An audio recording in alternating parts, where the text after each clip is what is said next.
I made the film The Future of Food because I have been an organic fanatic since 1970 when I became a vegetarian. And I also started making films that year, so I had always wanted to make a film about the food system and organic and how that was the way, organic is the way. So around the year 2000, I started researching that topic and I learned about GMOs. They were using recombinant DNA technology to transfer genes from one species to another and putting that in our food, using it as crops and putting it in the food, and the food system was full of it.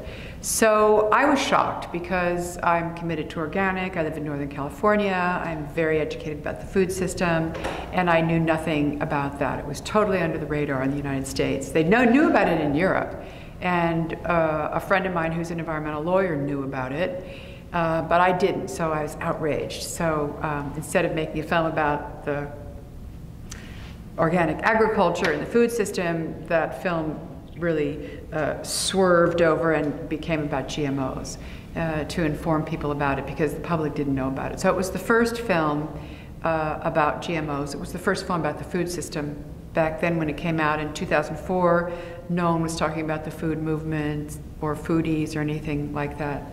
They were talking about the perfect peach, you know, or this lovely wine, which is great. But they weren't talking about the forces underneath it that were making, really driving the food system in a way that was going to be difficult to change that if GMOs were able to take over. So the film was very well received. I didn't know if anybody would want to see it.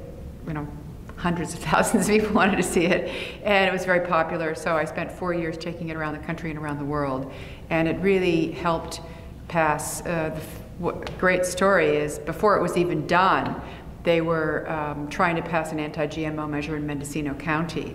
And so a friend of mine who lives up there called me and said, you know, we're trying to pass this measure, I think it's measure 9, we're trying to pass this measure and I want to show your film around the county to show people. And I said, well, it's not really done and there's temp music and, you know, I want to wait till it's absolutely perfect to show people. He said, no, this is a big deal, we're voting on this, we really want it. So I let him use it, and we were perfecting the film. So every week we'd send him a new version. Actually, he had this tiny little plane because of where he lives in his work. He had a tiny little one-prop plane, and he would fly down, and we'd rush to the airport and hand him the latest copy, and he'd run up and he'd fly back up and show it. But I went up to some of those screenings, and they had screenings in the local school and in the local little local theater, dramatic theater, and in these places where normally people, you know, don't see films, or they go see. And back then, that was before there was this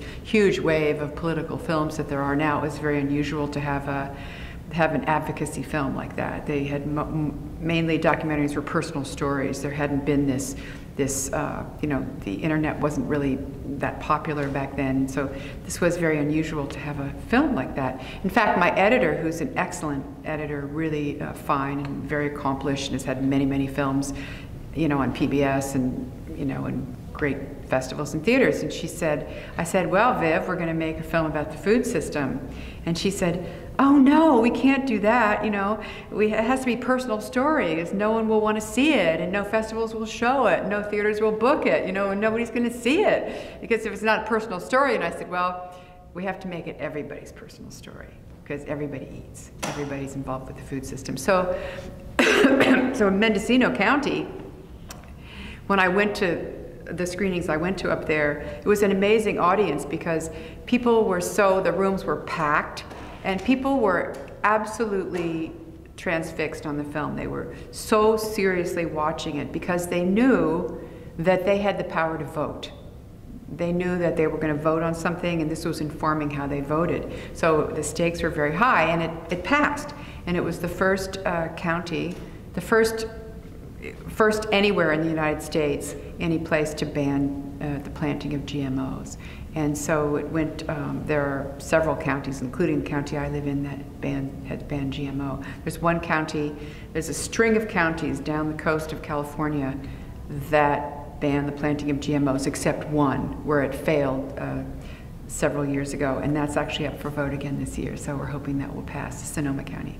So I made that film to inform citizens about what was happening to our food supply so they could take action, and I also showed the alternative. I showed about patenting, showed how Monsanto was buying up the seed supply, and how they were against labeling, and all these other aspects of the GMO story, which now people are more aware of.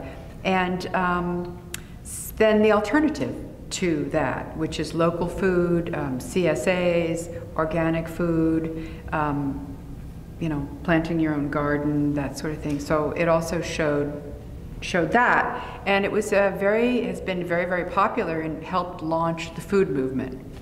It helped launch a mass movement for healthier food and to be conscious of what's in our food, what are we eating, and where did it come from, for people to be aware of the consequences of their food choices. So I was very happy and quite, you know, like New York City, you know, like New York City, you want to have a film be well received in New York City. You know, it's like that's the big plum, is to have it in a good theater in New York and have people go see it. So it opened in New York at this great theater, Film Forum, which is probably the premier independent film theater in New York.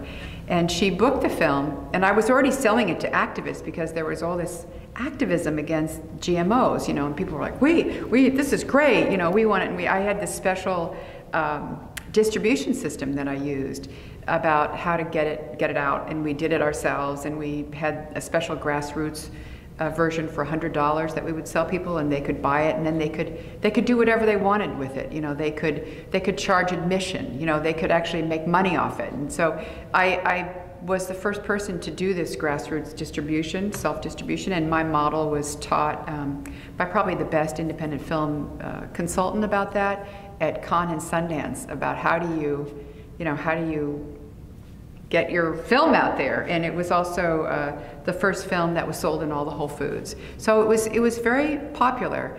And so in New York, so she said, oh, I want to book this film in Film Forum, and I was so excited, you know, and she said, you're not selling the DVD, are you? And I said, actually, we've sold lots of DVDs, and people buy them by the 100. Like we got an order from a woman in St. Louis, and she wrote us, and she said, I live in St. Louis, my husband is in local politics, I hate Monsanto, I want to buy 100 copies, and you know, she got a discounted rate, 100 copies, and I'm going to give them out to all my friends. We're like, right on, lady. So it was very fun. So I said to Film Forum, I said, oh gosh, we are selling DVDs, so we have to stop selling the DVDs until it premieres in New York. We can't be selling DVDs at the same time as having a premiere in New York. And I said, oh, but luckily she still wanted to book it, even though we've been selling DVDs. We sold thousands of DVDs. And so I said, okay, so we stopped selling DVDs, and we got all this activists who were like, no, you can't do that. You have to sell us the DVDs. No, you can't do it.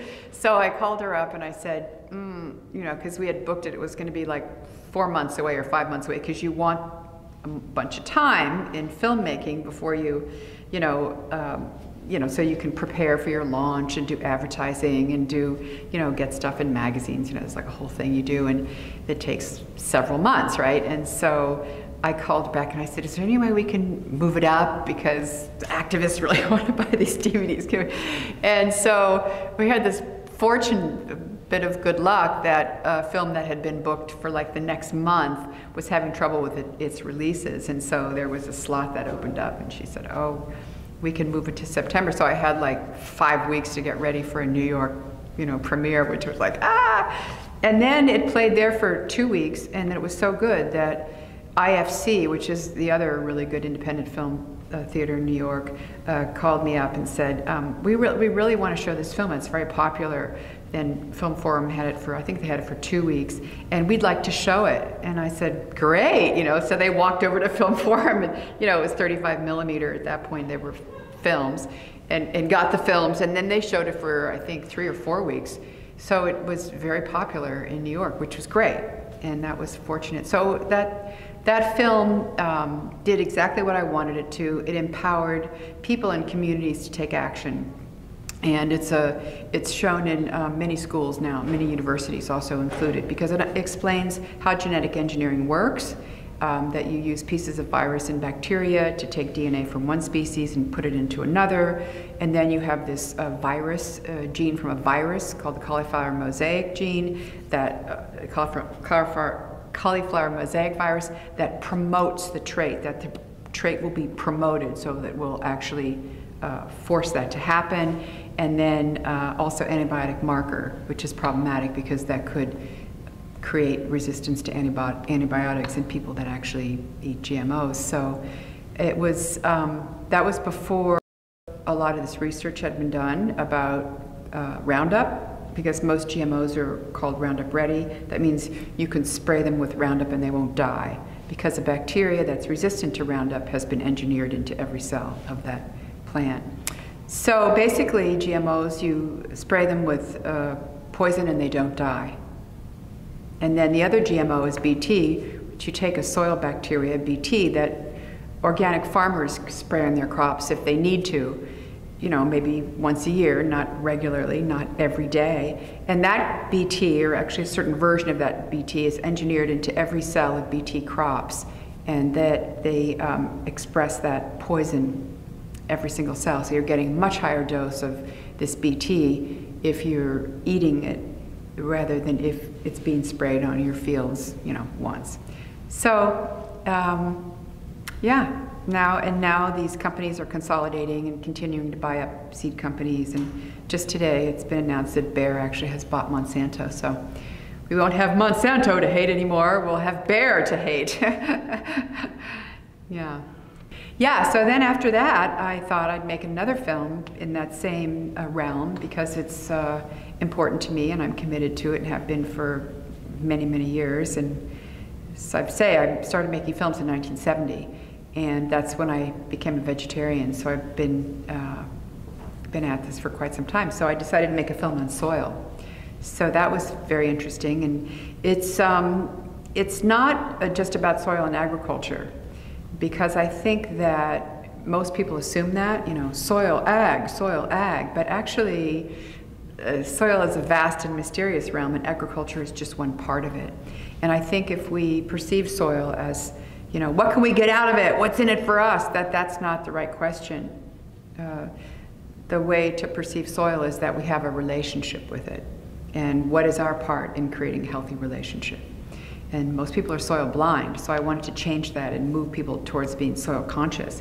And that was a very interesting film, because as I researched soil, I realized, which is, you know, is something people say, that the plow has done more harm than the sword, because plow, you know, much of the topsoil that we've had on this planet has been eroded and because of agriculture, because you break up the soil and it blows off or washes off. So after researching soil and talking to soil scientists and starting to shoot the film, at a certain point I said, I told Ignacio Chapela, who's in the film and does the narration, I said, I don't want to have any agriculture in this film. I'm really angry at agriculture, what it's done, you know, to this planet, and all the toxins and poisons that are in our soils and water now because of agriculture. And so I said, I'm not going to have any agriculture in this film, you know. And then I went along that way, and then after a few weeks I thought, well, I'm going to have agriculture, because people really are concerned, what's in it for us, you know, what's in it for me. But the film is in 3 chapters. The first third is about soil itself, soil in its nature, you know, that soil has a parent, it has a birth, it has a life cycle, it has different characteristics. There's different kinds of soil that grow up in certain kinds of different environments, and they're, you know, certain soils like mollisols and alpha soils are really good to grow things in. Other soils, you know, are different, like wet soils, like or desert soils. So that was fascinating, really fascinating film project, to try to figure out how to make something that's dark and seemingly inert, that most people don't even see, and use a film, which is about light and movement, to bring that into people's hearts and minds. and make people soil conscious. So they treat soil better and have a good relationship with soil. Healthy soil, healthy plants, healthy people, healthy planet, and also healthy communities. Because I think when people are in a community together where they're eating the same kind of food and getting their food from soil, and when they have a healthy relationship with soil, I think it's a healthier community. The first act is soil itself, and then the middle act is soil and our human relationship with it, which is primarily agriculture, not entirely agriculture, because there's lots of things we get out of soil, like antibiotics and things like that, but primarily agriculture, and focusing on the benefits of organic agriculture, of farming like nature. The more we mimic nature, the better. And what nature does, when a leaf, it's called Sir Albert Howard, who was a British agronomist. Sir Albert Howard's law of return is that based on the idea that if a leaf falls from the tree, it goes into the ground and it's broken up by microorganisms, and the nutrients of that leaf are returned to the ground, returned to the soil, taken up, and brought back into that cycle of life. And then when you plant a plant in that soil, those nutrients are taken up by that plant, and we eat that plant, those nutrients are returned to us. Or in that case, in the tree, it's returned to the tree, and the tree uses those nutrients to build itself. So when we practice agriculture, we take that potato or that lettuce or that wheat, we take it out of the agricultural system. So we're depleting the agricultural system. So the law of return is nature returns it to the soil, and we also need to return it to the soil. So that's why composting, cover crops are good, and even things like crop rotations, because that brings biodiversity back into the farming system. And it creates a much healthier farming system, just like people have done for thousands of years in places like India. Most places figured out that this is the best way to deal with, that you can't just keep taking and taking and taking from the soil. You have to give back, because the soil depletes so much that it actually won't even grow plants.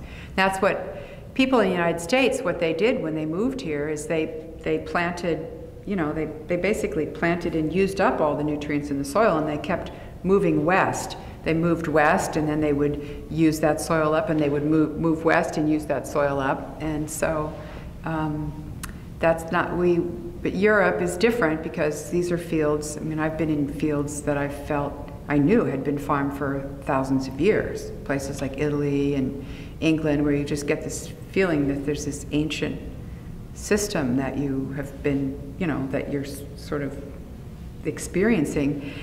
But, and some of those soils they gave back to, and they're still doing well, and some of the soils they farmed away. You know, they depleted the topsoil so much that there's nothing really left. So, and then the third part of the film is soil and big ideas, soil and global warming, soil and water use, soil and feeding the world, and that sort of thing. Because we are in a position now where if we keep treating the soil like dirt, and we keep taking and not giving back, we'll be out of topsoil. We could be out of topsoil in the United States within 20 or 30 years. But practices are changing. We have the Natural Resources Conservation Service are the soil scientists of our government here in the United States. And they've actually bought several copies of the film for educational purposes. But they are actively encouraging people to plant cover crops, you know, organic farmers or, you know, conventional farmers, to plant cover crops, because it actually improves the soil, and also it helps with runoff. So it helps conserve water in the soil, and also it stops runoff, because it's creating, you know, when soil is hard and compact like it gets in conventional agriculture, it's compact. When it rains, the rain just runs right off it, and that's why we have these 100-year floods every few years, is because the soil is so degraded that it doesn't actually take in that soil. But if you plant cover crops and you start improving the soil, then when the heavy rains come, the soil is able to absorb that water.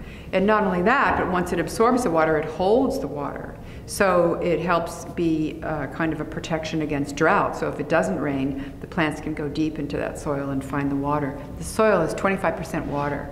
The soil pore is 25% water, 25% air, and the rest of it is organic matter, and a very small percentage of that is microorganisms that drive the life of the soil, that drive this process of transformation in the soil. Soil is the zone of transformation on this planet, where everything goes into the soil, when it dies, and it's transformed, and then it's turned back into life. So if we kill the soil, that doesn't happen. If we kill the soil, you know, we don't have this transformation that can help feed the plants that feed us. And we just have to keep adding chemicals. So soil becomes an inert substance that you add chemicals to and pull products out of, which is not healthy soil, because all the micronutrients and just even the life of the soil isn't there. It's like becomes dead food. Well, they're trying to get back to that because what happened in the get big and get out, you know, movement in the 70s, where there was sort of a plan to get rid of smaller farms and turn them into giant corporate farms.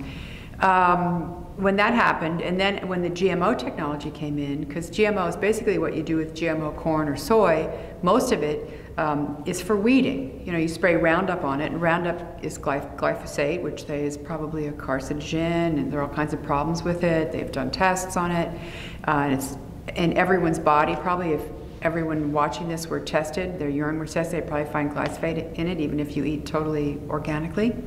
So basically what that did was make it possible for like 1 or 2 people to farm thousands of acres using giant combines, because you just spray the Roundup and it kills all the weeds.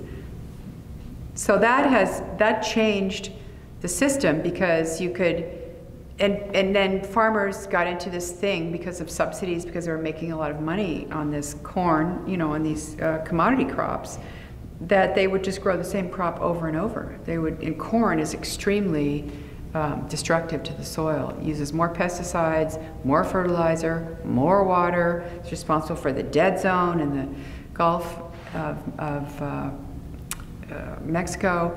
So just terrible. So now they were back into this thing which degrades the soil. And the more you degrade the soil, the more you have to add, you know, fertilizer and more pesticides, because the plants can't protect themselves. So yeah, I mean, but they're trying to get people back into planting cover crops. You know, that's a good start, is planting cover crops. And then I think farmers, you know, the big commodity farmers have lost this crop rotation. You know, they don't do that anymore, but I think they're trying to get back to it. You know, there's been a sort of a bounce now because organic agriculture is so popular now, and farmers, you know, like stories are that farmers, you know, one farmer told me that he grew up on a farm. He's an older farmer, so he grew up on a farm before there was this whole chemical regime. I mean, maybe people used to be, if they really needed chemical, they would spray it if they needed it, but now they spray as a regime. You know, they spray fungicides before they plant, then they spray, you know, they spray, they can spray the living plants, they just spray, and then with Roundup, even wheat, there's no Roundup Ready wheat or Roundup Ready rice, but with wheat and other crops, they spray the Roundup right before the crop is harvested to desiccate it, so it doesn't rot. So they desiccate it and dry it out. So it's right there, right before it's going out to market to eat. It's sprayed with Roundup. So farmers, I talked to a farmer, and he said that he remembered what it was like growing up on his farm when he was a child, and the soil was really soft and there were these animals around and everything, and he said he went out in his fields, you know, and then he took over his father's farm, and he went out in the field and he would find all these dead animals, you know, and he realized that there was no life there. There were no insects, there were no butterflies, there were nothing. It was like a dead zone in his fields, and he transitioned to organic, you know. So farmers, you know, there are these commodity farmers that, you know, they're in this treadmill. You know, they've bought these giant farms and they have these, you know, big combines and, like, you know, but so there are farmers. I was at Eco Farm, which is a great conference in Mid-Coast California. It's fantastic, this place right on the ocean, and this national park on the ocean. It's fantastic. And I was sitting at lunch with some young farmers, and I said, where are you from? Where are you here? And they were from Idaho. And they said, we're here. He said, well, the farm I work on is transitioning to organic. We're transitioning to organic. And so we talked more, and I said, well, the people you work for, he said, actually, it's my father. It's my father's farm. And I think the father had 3 sons. And they told him, a few years ago, they said, we have to transition to organic, and because otherwise we can't make it. The way to go is to transition to organic, and we'll have less costs because we won't have all these chemicals, and we'll have a higher, we'll be able to sell our stuff for a higher price. And the father was sort of skeptical, but the sons convinced him that, organic was the way. And these people were, very straight, very, kind of conservative farmers. And so they were transitioning to organic, and he was very happy to be doing that. And they were, moving it along, field by field, and they had quite a large farm. So that's the way they wanted to save their farm. And there's other examples of this, that when people they kind of look at the numbers and they realize they're not going to make it unless they transition to organic. There's a farmer, I can't remember his name, there's a rancher in Georgia who is a cattle rancher, and he transitioned to organic, and he's doing very, very well financially. This meat is very popular, as a big enterprise there. And his neighbors at first were going, they always say that, the beginning farmer in the community that goes organic, they go like, what are you smoking? They have these funny things they say. Same with the vineyards that went organic in Napa Valley.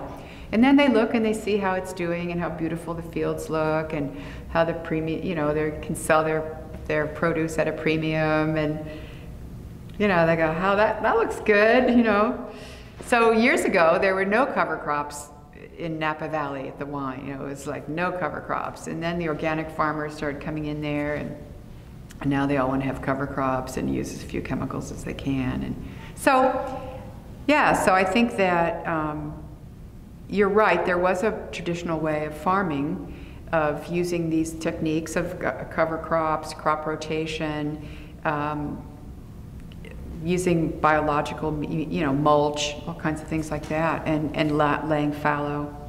And people are coming back to that, because part of it is economic, and part of it is just wanting to be in an environment that's not drenched with chemicals and toxins. There's massive erosion going on in the United States now. Now, I mean, there's the obvious erosion when there's these floods where you watch the soil being, washed out and down the Mississippi River.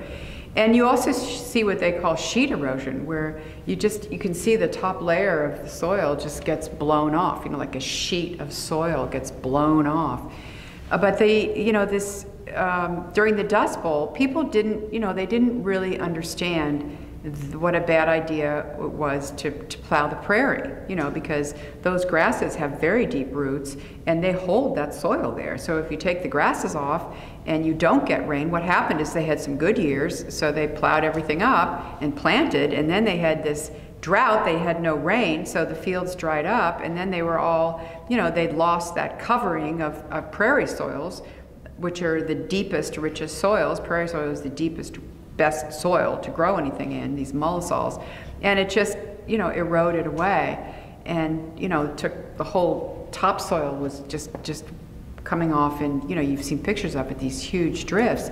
And what happened was that there was a dust storm that took massive amounts of soil into the air, and it blew it over Washington, D.C. It was that intense. It blew it over Washington, D.C., and it blackened out the sun. So it was dark in Washington, D.C. because of the soil in the air. And that day, Congress passed the bill that created the National Conservation Service. You know, the one I was talking about, the soil scientists, what is it? And Natural Resources Conservation Service, that are the soil scientists of our government. Because I looked up and they said, this is serious. They could see it right above them. They passed a law, and then they started developing these conservation practices for farmers, and, you know, trying to conserve things. And there's still that, you know, it goes back and forth about what it really does. But there's, you know, the idea is that you support farmers who conserve and who have practice because they're conserving the soil. So that's something that is part of our government, which I think, you know, there's this part of our government, Department of Agriculture, that wants to protect soil, and they're really great. I've met them. I mean, they're very committed. They're soil scientists. They speak out. You know, they're getting actually more, I think because of this, the organic food movement, they're actually getting more assertive about what's good and what's not. And then you have these other forces coming in, like Monsanto, the chemical industry, the big grain industries, that, you know, they're really concerned about how much can they get out of the soil. So you have people that are concerned about giving back to the soil because that creates a healthy soil system. And then you've got these other forces that are like, you know, we want to take as much as we can. And the farmers are sort of caught in the middle. Farmers, you know, farmers make very little, you know, people are making money, and we say this in the Future of Food, you know, people are making money on either side of the farmers. You know, the seed companies are making money, and the inputs, the Roundup and all that, that's making money, and then the processors and the grocery stores and the shippers, all these people are making money, and the farmer is getting caught, squeezed in the middle. So I have sympathy and empathy for farmers, even if they're big chemical guys, because they're more appreciated now than they were 20 years ago, because we have this food movement and, you know, honoring the farmer, which I have been very supportive of. But it's also, you know, it's a tough business to be in, especially with global warming, because farmers I know, you know, their season, their growing season started 3 or 4 weeks early this past year. So they don't know where they are, you know, they don't know when it used to be they could, you know, I think it's always been kind of risky, but now it's just completely, you know, you have record this, record heat, record cold, record drought, record, you know, rain, and it's very, very difficult for farmers. But the more resilient, you know, the better your soil is, the more resilient you are. So, and smaller farms, I think, are more resilient because they can sort of adapt more easily. Yeah, well, I think the one thing people can do is inform themselves and actually appreciate agriculture and just think about, where does this food come from? And then think, you know, what are the consequences of my choosing this food rather than that food?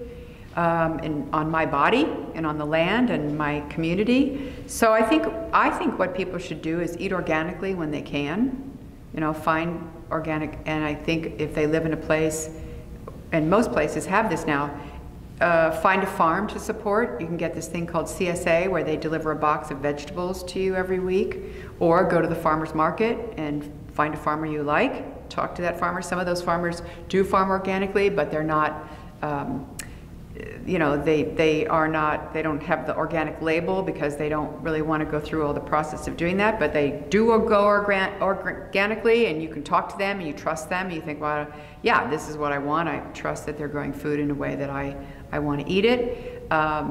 So get that together and support organic in your local community, support local farms so that you're getting food as close to where you live as you can and as fresh as it can be. Don't use Roundup. Don't use chemicals even on your own garden. Avoid that. Let's see, in your own garden, I think, I know it's funny when people see the Symphony of the Soil, they've often told me they go home and then, you know, they dream at night, and the very next morning they want to get up and plant cover crops in their yard. You know, they want to pull up their lawn and start planting stuff. But a lot of people, after seeing the Future of Food and Symphony of the Soil, people have told me, you know, I took my farm organic because I saw your films, you know. And I was at this conference, and these people ran up to me and they said, we want you to meet somebody, come on, come over. And it was a guy in their community. They lived in Northern California, up in this kind of near the Sierras, on the way to the Sierras, and they said, you know, we showed this guy your film. He farms 100 acres in our community, and he was a chemical farmer, and we made him watch your film. This was the future of food. We made him watch your film, and then he decided, I'm going organic. And so I met him, you know, and he said, you know, you've changed my life. I said, oh, thank you, great, that's exactly what I wanted. So I think that, and then I met a woman recently who has a vineyard in Napa Valley. She and her family have a vineyard. And she came up to me and she said, I wanted to come, I was screening the film, I said, I wanted to come and meet you because I saw Symphony of the Soil, and I thought, what are we doing to our vineyard, you know? And so she went out and she said, you know what, we're changing everything.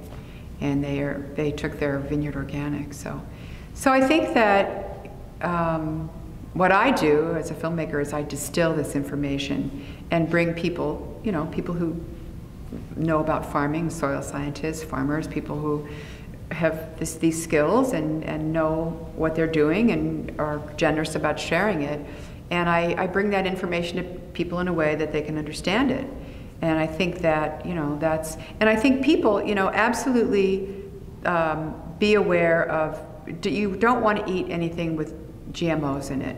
And in this country, it's not labeled. So, you know, there's a non-GMO project, and, you know, we want labeling, and now there's this lame-ass labeling bill that we call the DARK Act that just passed Congress, that within 2 years or 3 years, you know, they'll figure out what they're going to do, but you'll be able to take your smartphone and you know, put it on that square, and then that will take you to a website where you can look and see if there's genetically engineered ingredients in the food. Yeah. They so desperately wanted to stop Vermont's labeling bill from going into action that they passed this lame-ass bill. And also Michael Hansen, who's a friend of mine, who's the chief scientist at Consumers Union, told me that basically the way that they have redefined GMO in the DARK Act, it may be that most of the Roundup Ready crops won't even fall under being GMO now. So it's a terrible disappointment, and there will be lawsuits challenging it. So that's what people can do, I think, is figure out how you can support a healthy food system in every way and support it. Well, you know, a lot of companies started, you know, because Vermont, now it's, what is it, it's September. And so a lot of these, you know, this bill was supposed to, Vermont had a July 1st, everything was supposed to be labeled in that state. So many companies, big companies, had already started labeling, like Mars and some General Mills, I think. Some, you know, they'd already started labeling, contains genetically engineered ingredients or genetically engineered corn, whatever the label said. And so they were already doing it. So those are out there labeled. And so there's an Organic Consumers Association, I think it's a wonderful, great group, and there are petitions there and other places, Center for Food Safety is another one, to make these companies continue to label, that we want labels. And they'll see what happens when people have it on the label if they don't buy it, or if they buy it anyway, maybe they won't care, maybe they will care. So a lot of those companies are trying to source non-GMO ingredients so that they don't have to label. People are so concerned now about what they eat that most places do have an organic section. Even Safeway and these big, you know, Kroger's, these giant stores, you know, they want to be like Whole Foods. You know, Whole Foods has done very, very well. I mean, a lot of people call it whole paycheck, whatever. I love Whole Foods. They carry my films. You know, I travel a lot. I know I can go to these cities and go to Whole Foods and I can find something I want to eat. But there's a lot of, you know, there's more and more people growing organically, smaller farms, you know, and people are going back to farming or taking over their parents' farms, turning organic, and they take it to their local stores. You know, the places where you can't, and people say, you know, they say, oh, it's only happening in the coasts, you know, it's not happening in the middle of the country. It is happening in the middle of the country. It's happening in the middle of the country. There are farmers markets all over, you know, it's coming back. People want it. And a lot of, like, for example, my best friend growing up saw the future of food in Cincinnati. She saw it. She lives in Cincinnati where we grew up. And she said, we don't have a farmer's market, because at the end of that film there's farmer's markets and how lovely it is and everything. She said, we don't have a farmer's market. I'm going to start a farmer's market. So she and a friend of hers who had lived in California and liked farmer's markets and had moved back to Cincinnati started this farmer's market in the town, little suburb that we grew up in. And it started, and they did the work, and they got these farmers to grow organically. And some farms, they weren't really doing very well because they didn't have a place for their stuff. And now they had this place. Or she recruited farmers. You know, she's like, well, she knew if people had a family farm and they weren't doing anything. She'd say, why don't you grow for the farmer's market? We've got a farmer's market. So she got all these farmers, and they had to be organic, and I don't know, she had like 20 farmers, and she started this at this town square and became so popular. It's like the place to go on, I think it's Saturday morning. And they've closed the town square. They've closed it to cars, so it spreads out over the whole town square. And people come, and they have music, and they have things for kids. And I mean, I went there, I saw so many people I knew. I like all these people I used to go to parties with in high school. You know, it was like, hey, this is great. And the retail stores around the square love it because people go there, and then they walk by and window shop and say, oh, that's cute, I'm gonna go try that on. So it's just been very, very popular and a lot of work. And so that was like 10 years, you know. That's been 10 years, and it's fantastic. You know, I don't know. That's something people say about Walmart, but I don't know. I don't know that. That would be something for me to look up and see where we are now. But I do know that Costco has made a real commitment to organic. Costco. I mean, I think more than Walmart. I don't know if Walmart, you know, they say they are, I don't know if they are or not. But Costco is very committed to organic. They have a big organic section, and a friend of mine who is an organic farmer in the San Joaquin Valley, she has workshops for Costco managers to tell them what organic is. So they come to her farm and visit and she trains them. And they're super committed, and they sell, you know, my friend's almonds and all these kinds of things. And more astonishing to me was last spring, Ignacio Chapela, who's a professor at UC Berkeley, who's in the Future Food and Symphony of the Soil, told me that he got a call, his college there at UC Berkeley, College of Natural Resources, got a call from Costco, and they requested that he do a workshop for the managers of Costco about GMOs. If he'd do a workshop for them for GMOs. So they come to the Berkeley campus, they sit there for a few hours while he tells them about GMOs. And he's very much against GMOs. I mean, he's spoken out against them publicly, and he's done work in Mexico. I mean, you can watch the film. He's an amazing scientist, wonderful person, just incredible person.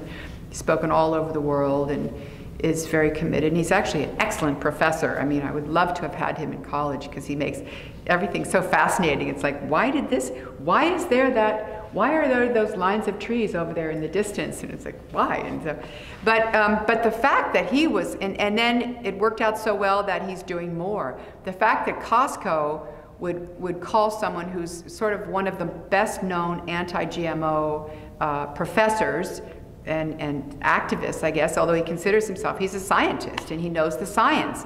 And so he knows about what it is. He knows he's a microbial ecologist, so he knows you can't really just start messing around with DNA and think that that you will know exactly what's going to happen. You won't, because we don't really, DNA is still very mysterious about what goes on. So the fact that Costco got him to teach their managers why GMO is problematic is, to me, fantastic.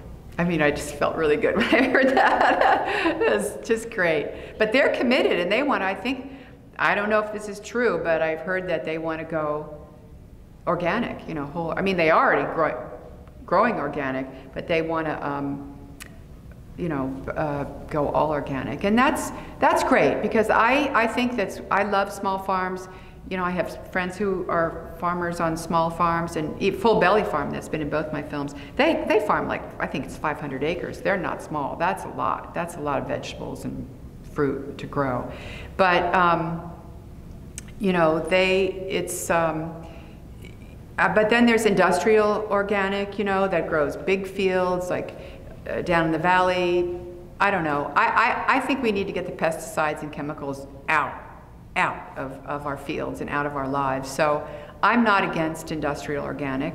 I think that, you know, the proof is, do you think this is a wonderful peach? You know, do you like, I want to support small farms, but I'm happy to, if I could go in an airport and find organic food that's grown on an industrial farm instead of having to eat something I think is probably, you know, full of crap and preservatives and all kinds of stuff, I would do that. So I'm for all organic. I'm for all organic. I'm not going to put down any of them. I think if people do the work and create food that's grown without pesticides and don't have toxins in them, I think we should support them. Well, the reason why we have GMOs, even though people don't want them, is money and politics. That our system is different than the European system. You've seen that in England. You know, they have like 6 weeks presidential campaign. We have like nonstop. You know, as soon as we have election, they start doing, and to get the money out of politics, because we do have this kind of institutionalized bribery in this country where you get what you pay for. You know, you support, you know, not to get GMOs labeled, even though most people want them labeled. You know, you get a totally lame-ass labeling thing, which is, you know, stupid. So I think that's the difference between this system and Europe is all the money that's in politics.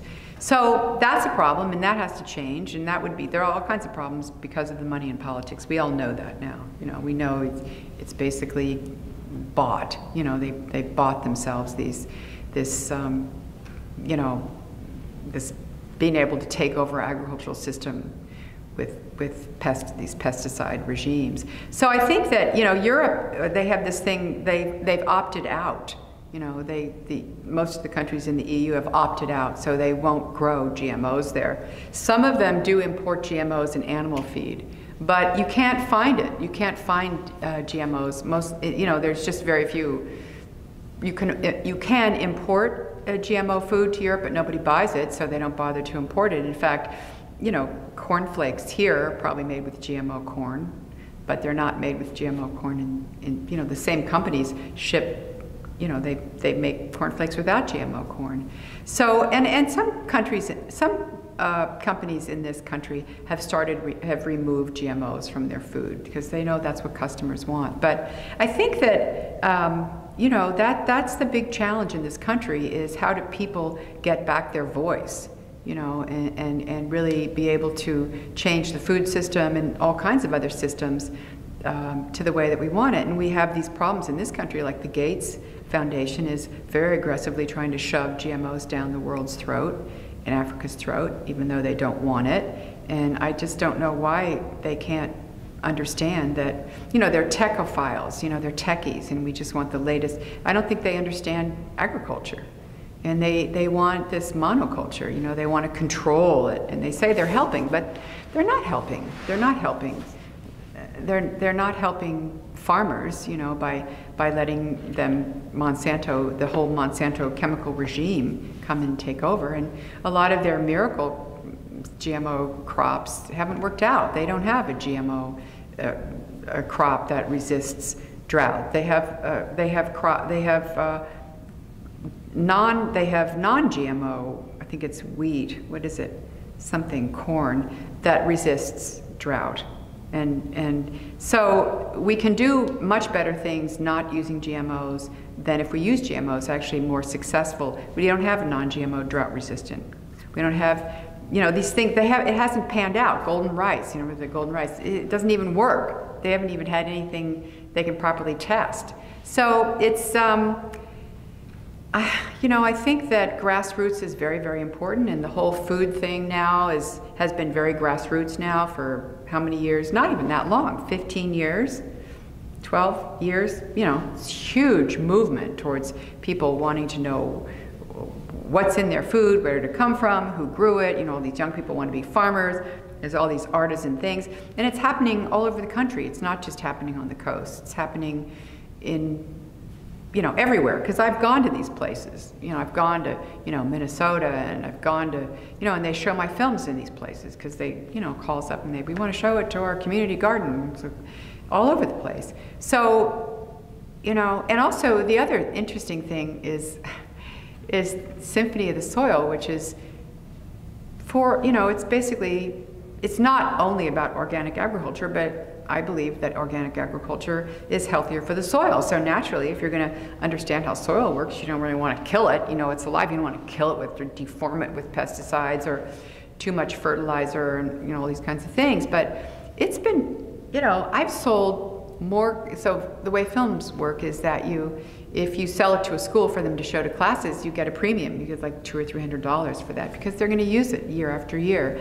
And the two places where universities all over the state have bought my film the most are Iowa and Texas. I mean, many universities and colleges in each of those states have bought this film to use in their classes. And I just love that, because you think, well, you know, that seems like they wouldn't really, but they love it. And I've been to Iowa, you know, 5 times showing my work. So it's just been very heartening to see that there is something instinctive in humans that want healthy food. You know, I think we have that. And when that's presented as an alternative, like think about what you're eating and become soil conscious and food conscious, what we can do, anything we want, what will we do? You know, and what you want is you want healthy food that's grown in healthy soil, that creates a healthy community and brings people back to the land instead of pushing them off the land, and just sort of, it's not like we're turning back the clock, but we're moving towards a healthier society where everyone has a stake in the future. You know, where what do we want our future to be like? We don't want a future with toxic soil that's not even soil anymore, because it's degraded so much and eroded so much that all we have left is this inert sort of substance that we're pouring chemicals into and pulling products out of. So I think that there is this huge shift going on in this country in the people, you know, in people. And I think that the challenge is to really make our government responsive to that. Because that is the challenge, and we know that. But I do think that that we are ready for that change, and we've done it on grassroots. We've done it all over the place in a grassroots level, and I think now we need to push those grassroots up, and so we also get help from top down, because we need both of those. We can't just keep doing it on our own if we're not going to get any help, if the government is actually working against us, you know. So I feel kind of positive about the future, but I think that you know, we all have to make a serious commitment to informing ourselves and the people around us and our families about what I think the healthier way to go is, and take those actions. And I think that's happening, and it's wonderful because it's supportive. You know, you feel part of a community when you're at a farmer's market. You feel part of a community when you go visit the farm that you buy your food from, and even political action meetings and things like that. So it helps grow communities too.